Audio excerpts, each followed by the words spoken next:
Halo teman-teman semua, bagaimana kabarnya? Semoga kabarnya kalian dalam keadaan sehat selalu ya. Pada video ini, saya Sri Andrani Sylvia dengan NIM 191414058 akan membahas materi terkait statistika. Statistika adalah ilmu pengetahuan yang berhubungan dengan cara-cara pengumpulan data, pengolahan data, penyajian data, penganalisisan data, penarikan kesimpulan, serta membuat suatu keputusan yang cukup beralasan berdasarkan fakta yang ada. Nah, pada penyajian data, agar data dapat dibaca dengan mudah dan cepat, biasanya data disajikan dalam bentuk tabel atau daftar dan dalam bentuk diagram atau grafik. Nah, pada penyajian data, ada penyajian data dalam bentuk tabel distribusi frekuensi. Dalam bentuk tabel distribusi frekuensi ini ada tabel distribusi data tunggal. Contoh, berikut ini adalah daftar nilai ulangan matematika dari 36 peserta didik yang dapat dilihat pada data berikut. Data di atas dapat dirangkum dalam bentuk tabel yaitu sebagai berikut. Di situ ada nilai dan ada frekuensi, yang mana frekuensi itu menyatakan banyaknya kemunculan nilai. Pada tabel di samping disebut daftar distribusi frekuensi data tunggal. Kenapa? Karena jumlah total frekuensi itu selalu sama dengan ukuran datanya. Selanjutnya itu ada tabel distribusi frekuensi data berkelompok. Nah, tabel distribusi frekuensi data berkelompok adalah statistika untuk menyusun data dengan cara membagi nilai observasi ke dalam kelas-kelas tertentu. Nah, pada tabel distribusi frekuensi data berkelompok ini memiliki langkah-langkah. Yang pertama itu ada menentukan daerah jangkauan. Jangkauan data atau range adalah selisih nilai maksimum yang terbesar dan nilai minimum atau nilai yang terkecil yang ada di dalam data. Untuk simbol dari daerah jangkauan ini adalah R besar sama dengan X max dikurang X min, yang mana R ini menyatakan rentang atau jangkauan, X max ini menyatakan data terbesar, dan X min ini menyatakan data terkecil. Contoh, tentukan jangkauan dari data yang dapat dilihat sebagai berikut. Penyelesaiannya, kita cari nilai yang paling terbesar yaitu ada 71 dan nilai X min-nya yang paling terkecil yaitu ada 33. Kemudian kita masukkan ke rumus 71 dikurang 33 sama dengan 38. Jadi diperoleh jangkauannya adalah 38. Nah, selanjutnya itu adalah menentukan banyaknya kelas. Banyaknya kelas hendaknya ditentukan sedemikian rupa sehingga semua data diobservasi masuk seluruhnya.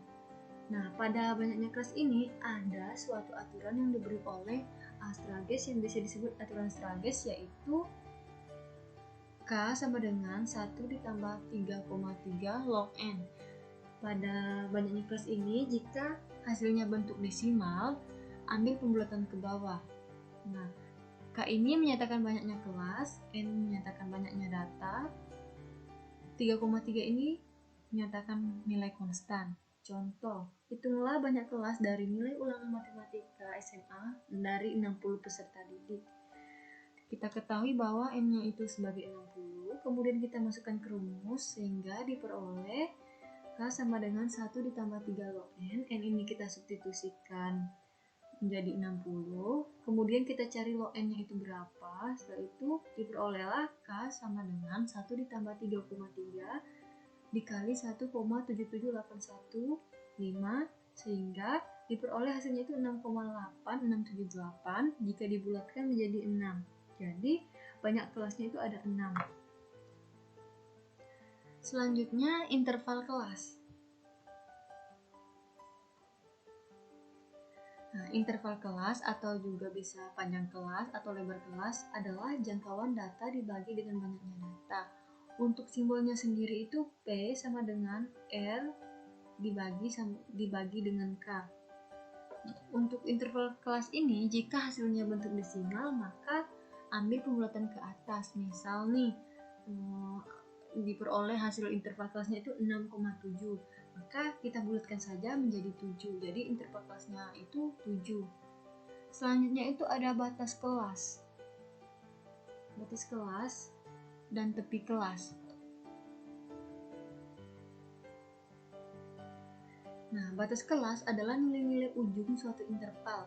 Nilai ujung bawah interval kelas disebut dengan batas bawah dan nilai ujung atas interval kelas disebut batas atas. Untuk mencari tepi bawah kelas itu sama dengan batas bawah kelas dikurang 0,5. Sedangkan untuk tepi atas kelas sama dengan batas atas kelas ditambah dengan 0,5. Contoh, berikut ini nilai ulangan matematika 4 peserta didik SMK dapat dilihat sebagai berikut. Nah, yang ditanyakan itu tentukan batas kelas dan tepi kelasnya. Penyelesaiannya, batas bawah kelas diperoleh ada di bagian kiri, yaitu 51, 61, 71, dan 81. Kemudian batas atas kelasnya yang di interval bagian kanannya, yaitu batas kelasnya ada 60, 70, 80, dan 90. Sehingga dari data di samping ini, maka diperolehlah tepi bawah kelasnya itu 50,5, 60,5, 70,5, 80,5, dan tepi atas kelasnya 60,5, 70,5, 80,5, dan 90,5. Selanjutnya itu ada titik tengah kelas, adalah nilai yang terletak di tengah-tengah kelas yang dianggap mewakili suatu interval kelas tertentu. Untuk mencari tepi tengah kelas ini, batas bawah kelas ditambah batas atas kelas dibagi dengan 2. Selanjutnya itu ada tabel distribusi frekuensi kumulatif.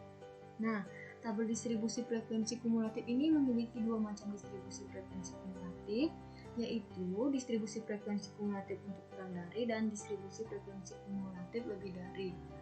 Untuk membuat tabel distribusi frekuensi kumulatif kurang dari digunakan untuk tepi atas kelas, dan untuk frekuensi kumulatif lebih dari digunakan untuk tepi bawah kelas. Contoh, buatlah tabel distribusi frekuensi kumulatif dari data nilai ulangan matematika peserta didik SMKN 1 Putu Sibau. Dapat dilihat pada data berikut. Penyelesaiannya, tabel distribusi frekuensi kumulatif kurang dari diperoleh yang dapat dilihat pada data berikut. Kemudian untuk tabel distribusi frekuensi kumulatif lebih dari dapat dilihat pada data berikut ini. Selanjutnya, perhatikan contoh berikut ini. Diketahui suatu data nilai mid semester peserta didik SMK yang dapat kita lihat pada data berikut ini. Yang ditanyakan itu, tentukan nilai distribusi frekuensinya. Nah, untuk membuat tabel distribusi frekuensi dari data di atas dapat dilakukan dengan langkah-langkah sebagai berikut. Yang pertama itu kita menentukan daerah jangkauannya. Seperti yang sudah dijelaskan sebelumnya, untuk mencari daerah jangkauannya kita cari dulu X max-nya atau nilai terbesarnya, dan kita cari X min-nya atau nilai terkecilnya. Diperoleh nilai X max-nya itu ada 91, kemudian X min-nya itu adalah 32, kemudian 91 dikurang 32 sama dengan 59. Jadi daerah jangkauannya adalah 59. Nah, kemudian kita menentukan banyaknya kelas. Seperti pada rumus tadi, K sama dengan 1 ditambah 3,3 log N. Nah, N ini kita sudah ketahui bahwa N-nya ini adalah 40. Kemudian kita ganti atau kita substitusikan N ini menjadi 40, sehingga kita cari log N, log 40-nya menjadi 1,6. Kemudian diperolehlah 1 ditambah 3,3 dikali 1,6 sama dengan 1 ditambah 5,3 sama dengan itu dengan 6,3. Jadi kita bulatkan 6,3 ini menjadi 6, sehingga diperolehlah banyak kelasnya itu adalah 6. Selanjutnya itu adalah menentukan interval kelas. Nah, untuk menentukan interval kelas ini, kita daerah jangkauannya dibagi dengan banyaknya kelas. Kita peroleh tadi daerah jangkauannya ada 59 dan banyaknya kelas tadi ada 6. 59 dibagi 6 menghasilkan 9,8. Karena ini interval kelas, kita bulatkan ke atas sehingga 9,8 menjadi 10.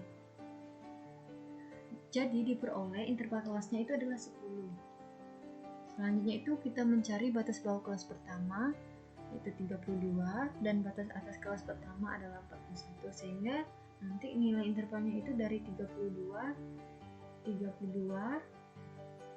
sampai dengan 41.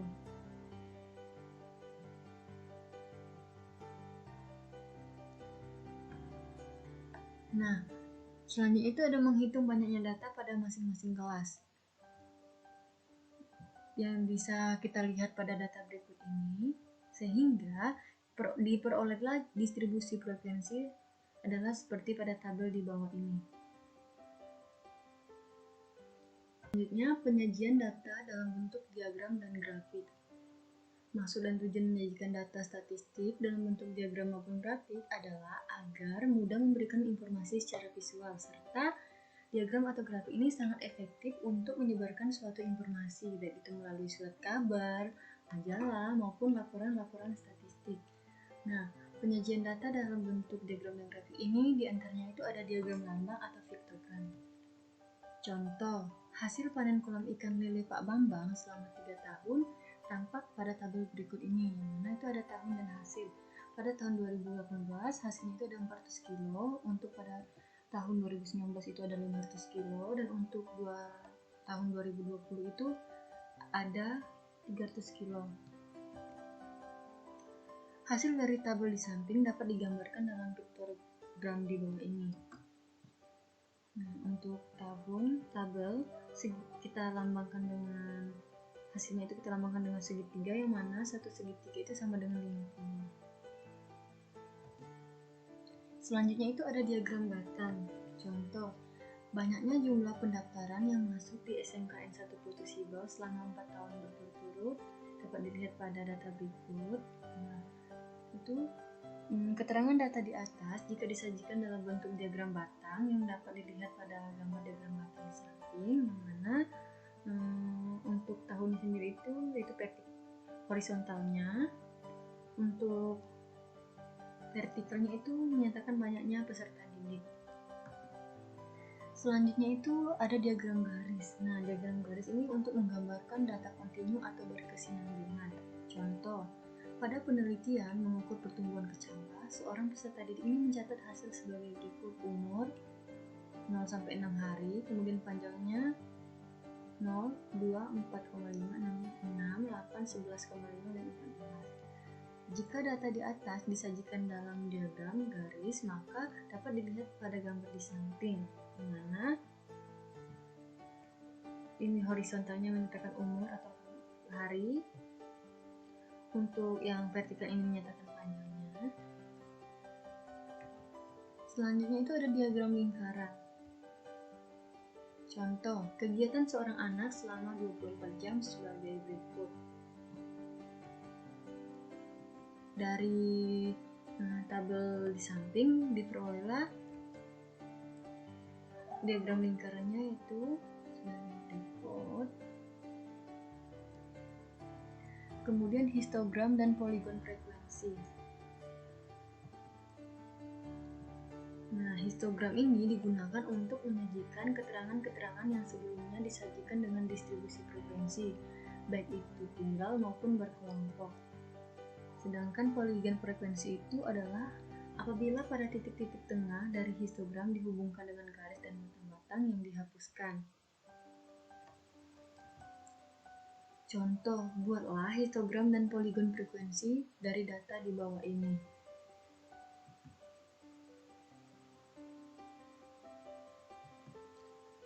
Penyelesaiannya, sebelum membuat histogram dan poligon frekuensi, terlebih dahulu kita mencari tepi kelas dan titik tengahnya, sehingga diperoleh titik tengahnya seperti pada gambar di samping. Nah, kemudian selanjutnya dari sudah diperoleh tepi bawah kelas dan titik tengah kelasnya, diperolehlah histogram dan poligon frekuensi sebagai berikut. Yang ini histogram dan yang ini poligon frekuensinya. Selanjutnya itu ada objek. OGIF adalah grafik yang digambarkan berdasarkan data yang sudah disusun dalam bentuk tabel distribusi frekuensi kumulatif. Nah, untuk data yang disusun dalam bentuk tabel distribusi frekuensi kumulatif ini ada yang kurang dari, itu grafiknya itu berupa positif. Kemudian untuk data yang disusun dalam bentuk tabel distribusi frekuensi kumulatif lebih dari, grafiknya itu berupa OGIF negatif. Nah, contoh, buatlah OGIF dari data nilai ulangan matematika peserta didik SMKN 1 Putu Sidong seperti pada data di bawah ini. Penyelesaiannya, sebelum membuat OGIF terlebih dahulu, kita mencari frekuensi kumulatif kurang dari dan frekuensi kumulatif lebih dari, sehingga diperoleh nilai frekuensi kumulatif dan kurang dari dan frekuensi kumulatif lebih dari itu sebagai berikut. Ini kemudian diperoleh OGIF positifnya, yaitu dia naik, dan untuk OGIF negatifnya dia turun. Sekian materi dari saya, semoga membantu.